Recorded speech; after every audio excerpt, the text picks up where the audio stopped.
Presiden Prabowo Subianto menegaskan satu prinsip yang sederhana, namun merupakan fondasi kebijakan luar negeri yang selalu kita pegang teguh. Bahwa foreign policy begins at home.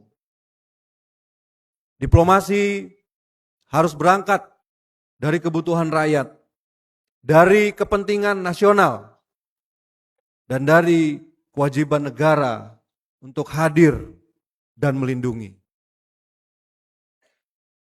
Diplomasi adalah sebuah instrumen negara untuk memastikan rakyat aman, sejahtera, dan terlindungi di tengah situasi dunia yang semakin tidak menentu.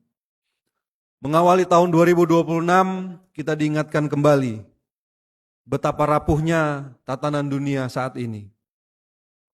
Kepentingan nasional yang sempit mengalahkan keamanan bersama.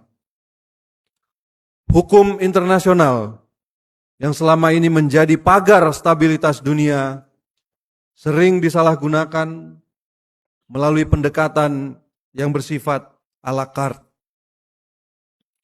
Ketika aturan yang disepakati bersama dilanggar tanpa konsekuensi, maka yang runtuh bukan hanya satu aturan, melainkan kepercayaan terhadap aturan dan seluruh tatanan itu sendiri.